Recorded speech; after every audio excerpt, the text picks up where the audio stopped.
that takes me to the question.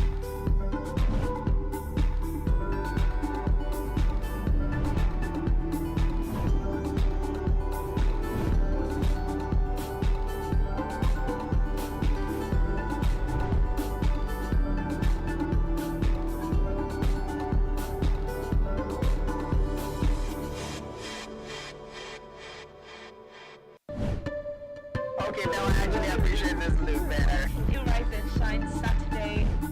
Now that takes me to the question.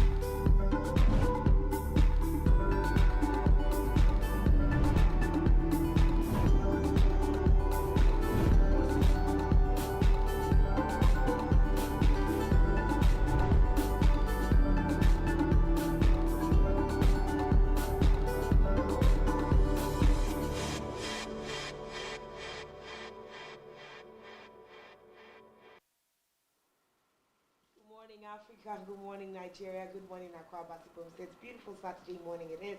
And this is Rise and Shine Saturday. We're beaming live from Uyo, the capital city of Accra State, Nigeria. My name is Uya Anyaka. Good morning and thanks for joining us. And I am Francis Oyimedet. Welcome to Rise and Shine Saturday.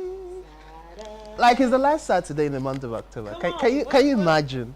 Will you get your praise up? Will you get your praise up? No. I'm not getting no praise up this morning. I'm not getting no praise up. It's the last Saturday. I'm not. I'll do that next week.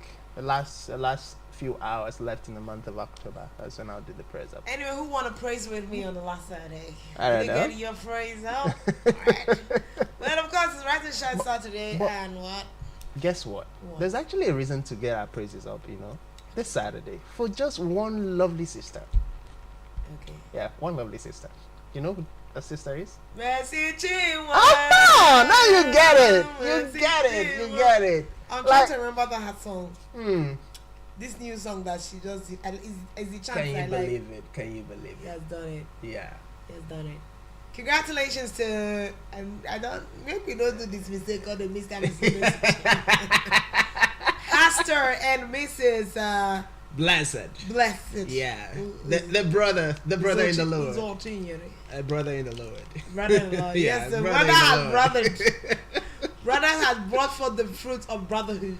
Man, it's actually beautiful. It's like the biggest news ever. Yeah, it's like the biggest news for me this week. It's like there's how a woman stays to maybe 25, 28, 30, and then everybody is like, oh, this one, when she married, is she going to give birth? When is she going to give birth? Will she give birth? How long are they going to wait? Yo, go give birth. Like, seriously. Yo. It's becoming like a new normal. So people don't even want to wait to get married that late. And women who get to 30s before getting married, literally, like, the society begins to look at them with, this one. But it's always an amazing thing to see that God is still in the business of proving men wrong. Come on, preach now, brother. Oh, goodness. Don't start. Goodness. Just don't start with me this morning. I ain't gonna start. Don't start. All right. You want to keep preaching? No, I'm not preaching anymore. I leave you to start the amebo. No, that's like the biggest member ever. But did you know that next year was pregnant? You feel I like remember that. I remember the internet trying to be like, oh my God, is that a baby bump? Is that a baby? Remember that when they were getting married, the whole internet was trying to accuse Miss Kimo of being pregnant. The online in-laws.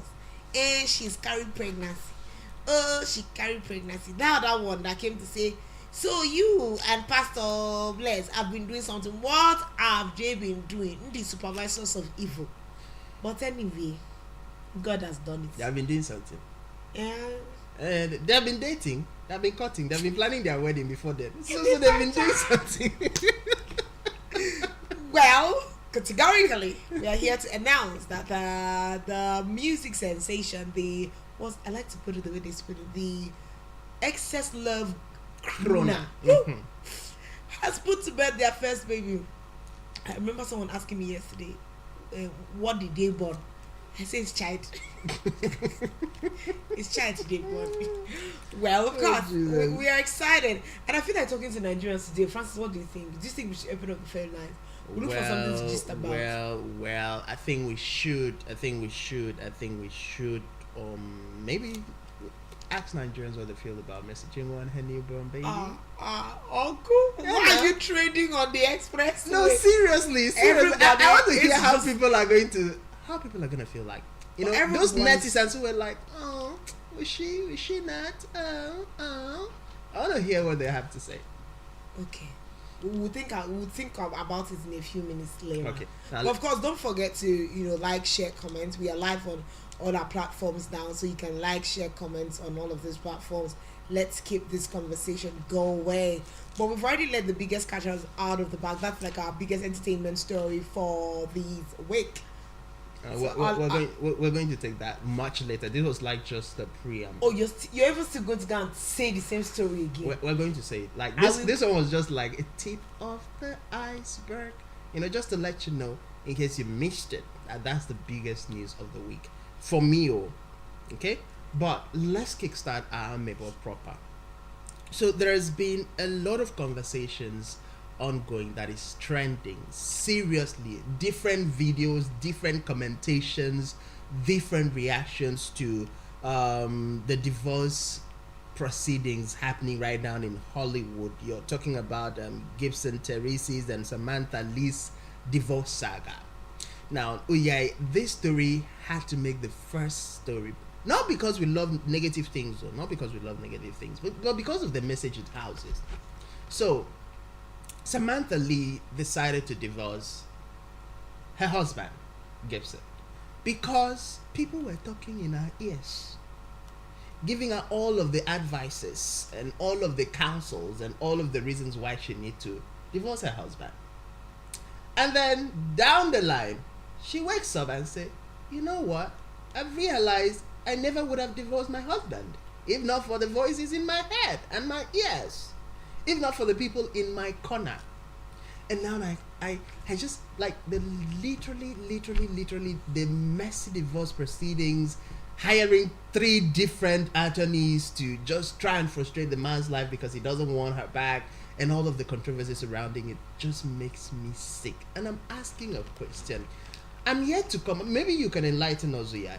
Is there anywhere in the Bible, is there any rule book that says when you're married, listen to people about how you have to run your marriage? In the book of the very beginning, where the marriage started, it was between a man and his wife. But let me tell you, even African mothers, like most people will tell you when you're getting married, once you're getting married, keep third parties out of your marriage. But if you say that someone has what it takes to talk you out of your own marriage, then you didn't have your personal convictions. Like, you do not know why you chose this person out of every other person you would have chosen. Why should somebody be able to tell you that you should live the love of your life, and maybe the person treats you right, you have a cute marriage and all of that, as they dragged you outside now, they don't go keep you for code. What did they give to cover yourself? Nothing. You've now gone to go and see that the streets are wild. You now want to come back. Uncle say he doesn't want to do. You now want to raise problems. But at the end of the day, I'm sure that, Samantha Lee has seen her, her faults and all of that. Now that she's wishing that she could have gone back to her husband, well, the road is closed because it's a steep journey that she's going for.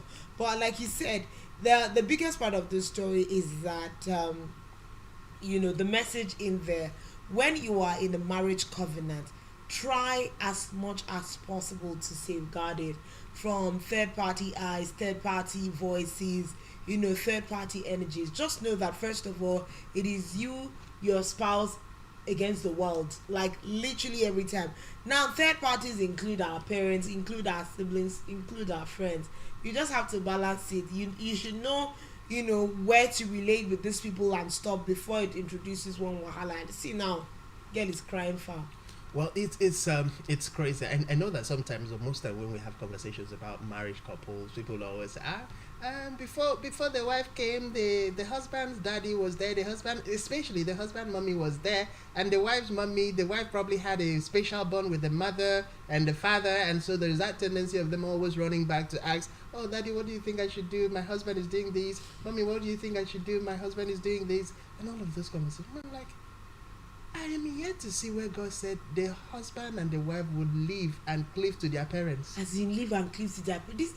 You see these parents and husband wife issue is a big one.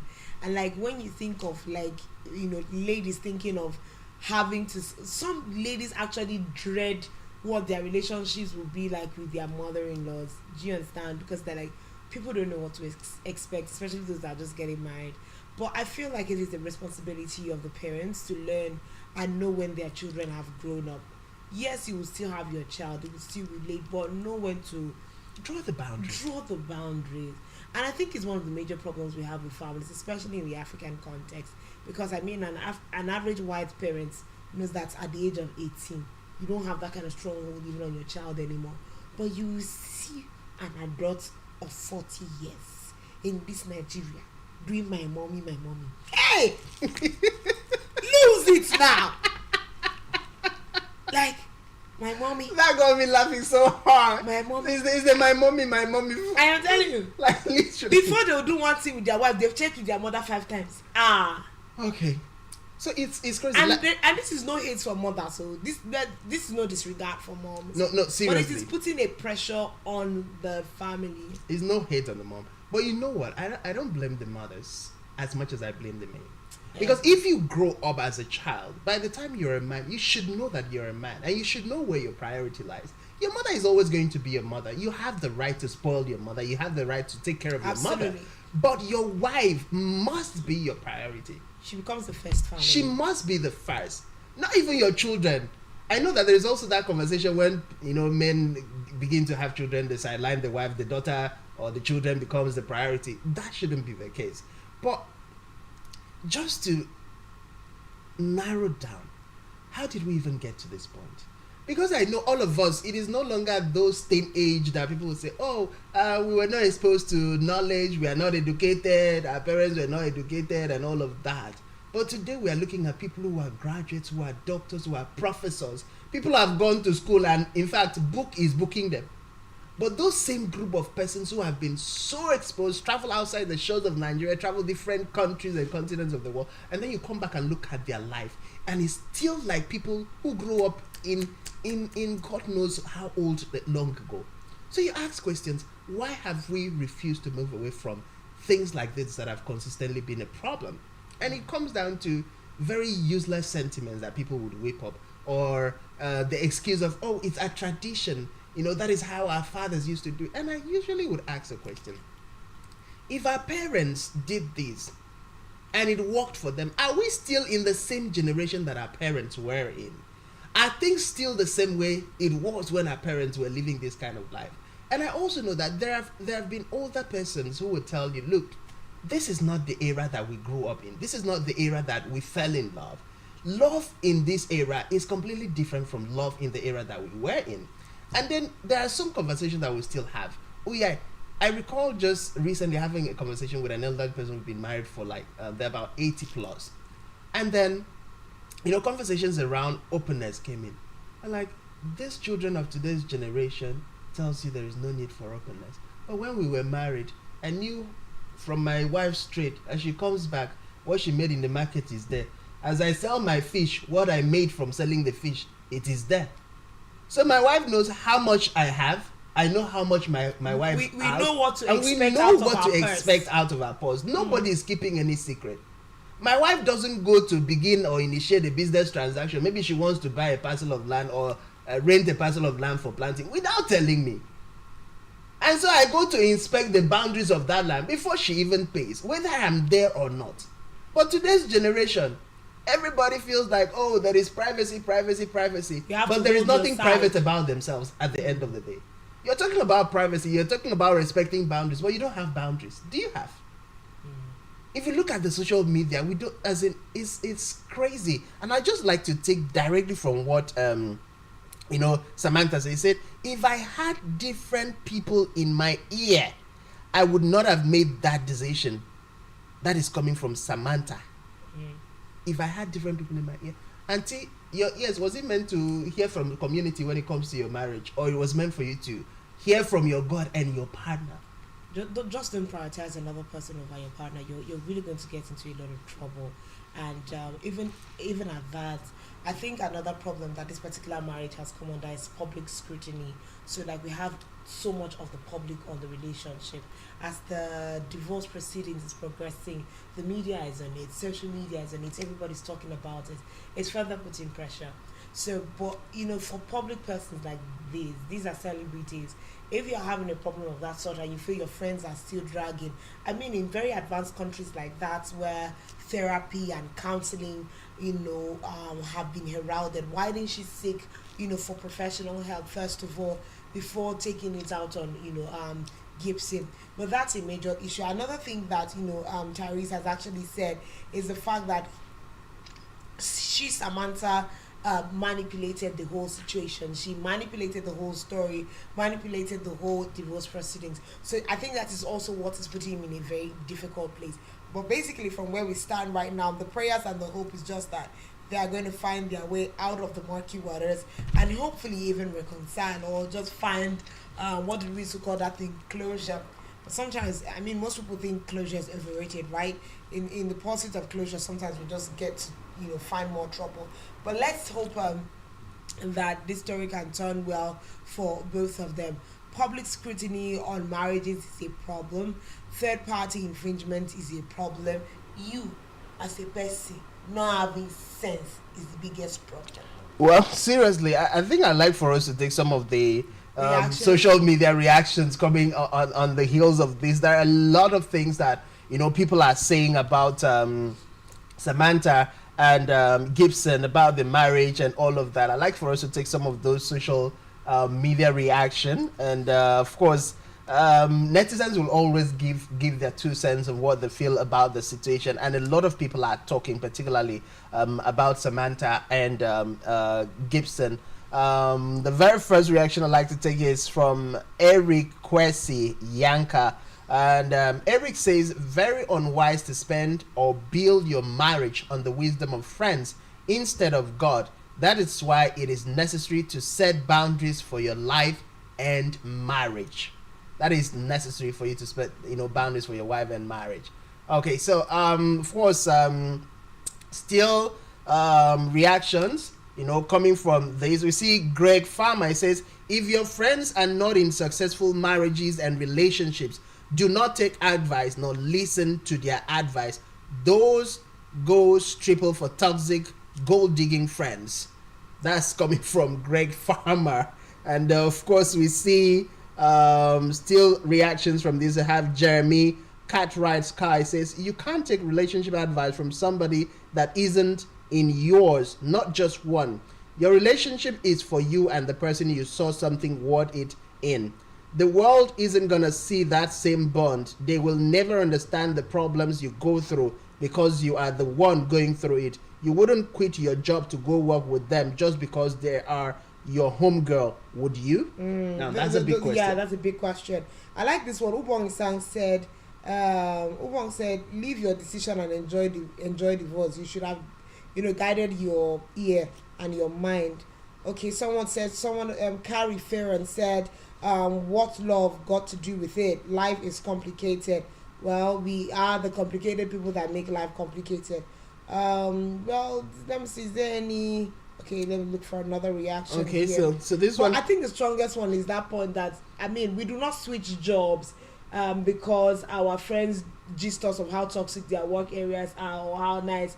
We just say, okay, I'm a communicator, let me leave this TV and come go and join to you. No, let me even leave this field and come to medicine because you are my friend. Do you understand? We don't do it. And I feel like sometimes the strategies that we employ in our businesses and our careers, we should borrow ourselves that sense and take it to family life, because there are a lot of things we take with regards to work and stomach. And then when we reach out, we're like, in my house, I am there. We don't take it. But people will say you are taking it from your bosses. You're taking it from your subordinates. But when you get to your house, you will not come. Your horse can take it. But it's your issue. Let's give voice to that response that Therese gave with regards to the interview done by his wife. I think we can give audio to that. About money. You've hired 3 law firms trying to suck me dry. I'm approaching $1 million in legal fees, and we had a prenup. You already tried to ask me to come back. You already tried to reconcile. I told you I was in a relationship. Everything about the way you left me, about money. You've hired 3 law firms trying to suck me dry. I'm approaching $1 million in legal fees, and we had a prenup. Tried to ask me to come back. You already tried to reconcile. I told you I was in a relationship. Everything.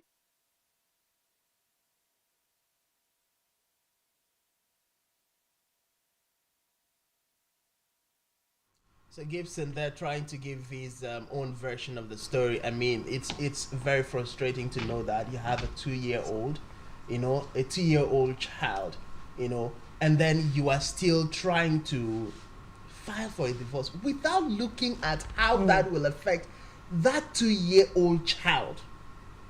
Not, I mean, the child just turned 2 years. So it's crazy. But we do hope that in the midst of all of these, with all of the social media drama surrounding this conversation, that, Gibson and Lee are going to find a common ground.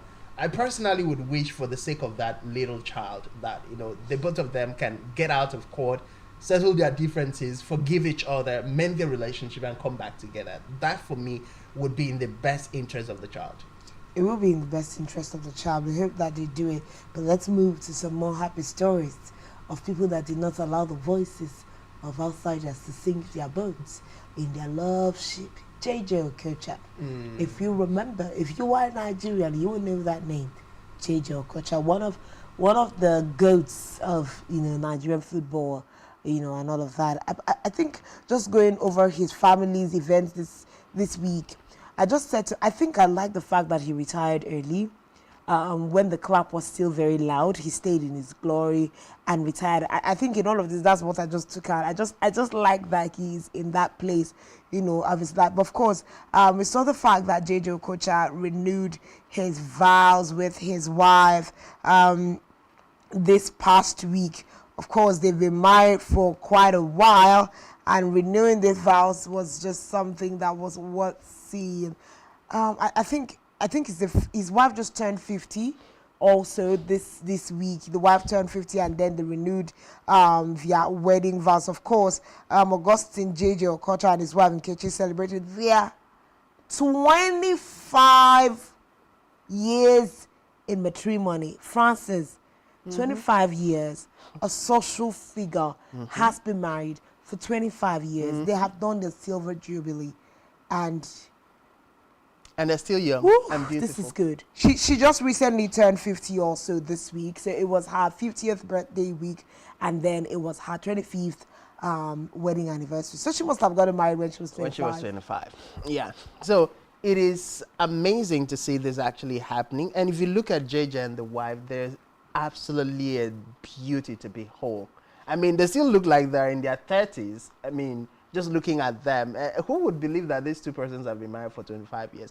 But one thing I took out from this, that you can be in the spotlight, you can have all the wealth in the world and still be a loyal partner to your spouse. You still be able to keep your marriage, still be able to move away from the drama and the saga and the crisis, and of course the toxic environment that most celebrities are trying to create, that marriage doesn't work, especially when you are in the spotlight, when you have a way with all and all of those things that people are beginning to make it look like the new normal. So it's congratulations to JJ.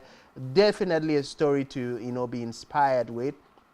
And I know that for me as a young person, this for me is a big win, and it's a message to show that we still have people who are holding it down together in this crazy era where people don't want to stay in marriages. Yeah, where people don't have value for marriage. Yeah, I think it was a Hollywood actor that I was reading his article just yesterday.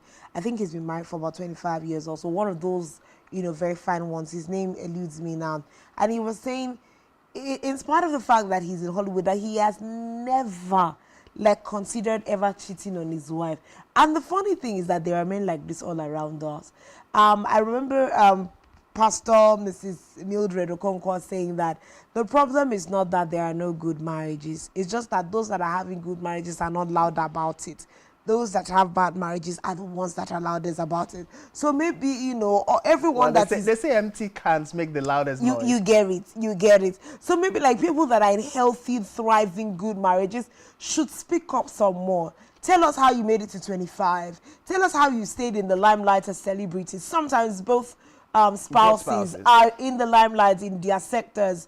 They come back home and they still have a healthy life together, doing 25, 30 years. Please come out and tell us how you're doing it, because it looks like these people coming after you, they don't know what marriage is all about. You know, everybody's just joking around. Everything about marriage is now contractual. But I mean, 25 years with JJ Okocha and his wife Nkechi, you know, all of those things, putting in the work. Let the good ones also talk, so that it will not be, because I think the average young person now is like, can I even survive in marriage? Everybody is failing. Too many marriages are not failing. You are the one looking at the wrong example. Choose your example. I like that fact. I like that fact. I like that fact. I like that fact. Too many marriages are not. You know, too many marriages are not failing. Because sometimes someone will say you are the one looking for example on social media when your parents are in the house. Yes. Okay, even if you say your parents did not do well, or on the average, most of our parents did well in their marriage. On the average. So even if you don't say, if you say that your parents did not do well, check your neighbor's house. You know. Just there are examples. All of we are the ones choosing what. Some you now see headline: man drags pregnant wife to. You are the one that is reading the article. Well, it's actually an interesting turn, but of course, moving away from JJ Okocha and the lovely story, we'll move to another interesting love story. So we know that Rihanna met Canadian rapper Drake way back in 2005. When they were on a music video shoot, and of course their relationship turned romantic 2009, and they have been at it for a long time. One of the flourishing relationships. So Drake's birthday was just within the course of the week, and Auntie Riri gifted Drake a Lamborghini gift just to say happy birthday, baby. Oh, baby. I'm a little confused. Is it not this Rihanna? Yes, it is. But Rihanna have baby for somebody else. Yes, now Rihanna have, and it's not Drake. Drake is not her person. It's not Rihanna that used to wear a baby bomb outside. Well. And it's Rihanna now. This is not her partner now. Well. Abisha break up from that one and it's now. Me, I don't know that side of the story, but I mean the only thing that interested me was Auntie Riri, you gave man Lambo, a whole Lamborghini, Auntie go to a shop and place order and deliver it to Drake. Drake, you are the man. Well, it's a beautiful thing to see that. Beautiful gesture there. People go the extra mile just to surprise, people who have been in their corner, people who have been very supportive, people who have been there for them. But looking at that gift, man, a Lambo is the most beautiful gift that you can ever think of in these dispensations. Can you see that a Lambo is the most beautiful? It's beautiful, man. Can you look at that? Yeah. Can you look at that? Like, just look at that, baby. Imagine just cruising around in that. I mean, not on a fast lane, though. You're just cruising. You're just cruising and catching a lot of fun in it. I mean, it's something that that's a yellow Lambo. Is it a yellow Lambo now or a gold Lambo? What color would you choose? I would say that's gold. You say that's gold? Yeah. I'd say that's yellow. Yellow. Gold. But any which way, yellow and gold. Gold. Same category. Yellow gold. Yellow gold. Yes, yellow gold. Yellow gold, I agree with you. That's the best place. But Yellow I mean, gold. this is good. Beautiful gifts done there by Rihanna. Given to, I think I need Drake's reaction to this gift. That's the most important thing. How will a man react when a woman buys him a Lamborghini? And I mean, touche to all of those people who's always calling them girls out for buying them men boxes and singlets and what else? Come on, we've upgraded our game. We upgraded, baby. We're buying women Lamborghinis. Okay. Like this week, I think that was the most hilarious video I saw. Yeah. Men being tired of being given We're not giving no boxes, no singlets. We're giving Lambos, baby. Like, basically, honestly, yeah. Sorry, ladies, with all due respect, I think we are tired. We're overtired. But have you guys ever thought to imagine that maybe for a minute, your girlfriends do not like the underwears y'all wear. No, it's not about that. It's all about what? It's not about that. It can never be about that. Yeah. For starters. You can't tell us all the men wear funny underwears. It's not possible. It can never But be it possible. might not be far from the truth, No, guys. it cannot be possible. I know I don't wear. maybe I don't wear funny underwears. How am I supposed to? I know I don't wear But- funny underwears. At least you see me undressed in the dressing room once. Look at why this guy coming me on national TV. I That was a joke, though. But seriously. I can't believe what you're saying. No, seriously. But you may think it's nice, and your girlfriend comes and she's like, "No, I like my men. Fine. I like my men. If you bought that this year, must you buy the same thing next year? And then year after that, and then year after that. Because you're not supposed to do your underwears longer than, if at all, a year. You're supposed to renew your underwears every year. Indirectly, you're telling us that the men don't change their underwears, or your man doesn't change his underwear until you buy him another Do one. people do it? Of course we do.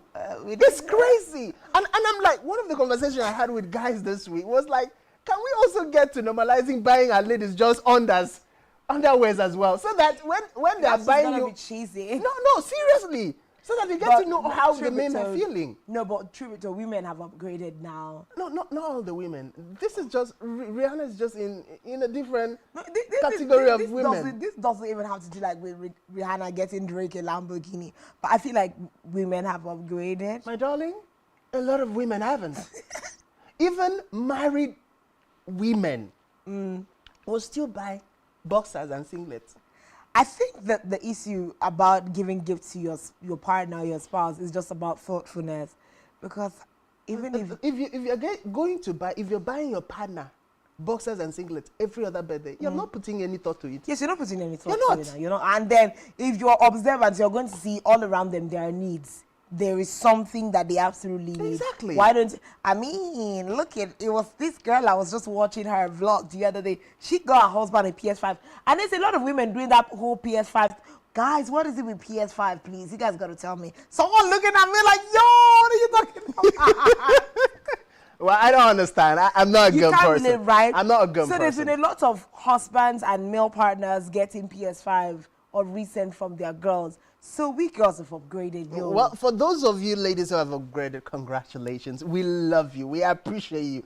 But auntie, if all you think of on a birthday of your man, your husband, or your boyfriend, his boxers and singlet, please wipe it off from your mindset. I will still buy boxers Please, and singlet. even if you must buy boxers and singlet, like you literally want to always remind him of that aspect, yeah? Get other gift. Then let this one be an addendum to the other gift. Okay. Then we'll appreciate that part. Well, thanks for coming to Francis Underwear TED Talk. It's been a good morning. But seriously, Please, you need females, to. please, you guys should not give us boring gifts also. We beg you all in the name of God. Oh, come on. We're always romantic. I mean, we spend time to think about What's the last gift you gave to your girlfriend? Okay. Do you really want me to say that on What's the national last TV? gift? I don't want to say it, but it was something romantic, something beautiful. You will now go and buy her cloth that she will wear for you. No, it's not just about clothes. You buy a woman clothes on her birthday, only clothes on her birthday, you're in trouble. Serious trouble. I can't remember. The same clothes you've been buying on other occasions, on a regular day, you buy on her birthday. You know what sleep house that day now? You know what peace that day?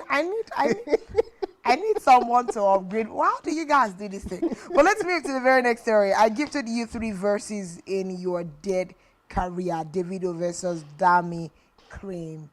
There's I don't Crisis. know a lot of crisis. It was Davido the other day that was calling them Burna Boy new cats. And now it's a matter of him saying he gifted Crane 3 verses in his dead career. But I think the question will be those 3 verses, where did he take Crane's career to with regards to this? Well, the conversation between Davido and Dami Crane has been a serious one. I mean, Crane has been on about issues with Davido and the fact that he's gifted Davido songs that have actually contributed to his success. And I think another conversation that I've also spiraled out of this is Crane calling out Davido for stealing his intellectual property. And those conversations have been going back and forth. I think the video came out to respond by, telling Crane he's also gifted him some verses within the course of his career. I don't know how the industry, oftentimes just turn dirty in the middle of nowhere. It's one thing here. When you're in the music space, for instance, you can be together in the studio, and I'm working on a song, and then of course, as the beat goes, you get inspired, and you're writing something for me that actually could become the hook that everybody celebrates about the song. I could do the same thing for you. But how people use that to begin to lay claims, begin to, call out each other is just something that I cannot fathom. But the video has been on the class of his own. Crane is another personality. And one would wish that these two persons never clash. But it is what it is. That's the music industry. Most people will tell you one way or the other. It's a way of reaching out to the next person. It's a way of chasing the next person. It's a way of gaining relevance. It's a way of making people know that, oh, this hit song that you people always dance to coming from this person, it's not always him that is doing the job, or it's not always him alone. There are people who also contribute to it. But Nigerians, netizens are calling on both celebrities to shift their swords and find a common ground. I mean, we already have a lot of trouble in the country, and would like a different narrative to it. We will absolutely like, and I think some other thing that we must do is, at that level, if you're trading verses, let there be dotted lines signed. If monies are going to be involved, royalties involved, let it be penned down and let all the parties involved agree. I know that some of these, works are collaborations, and when they come out, maybe one person blows on the heel of that, the other person starts wishing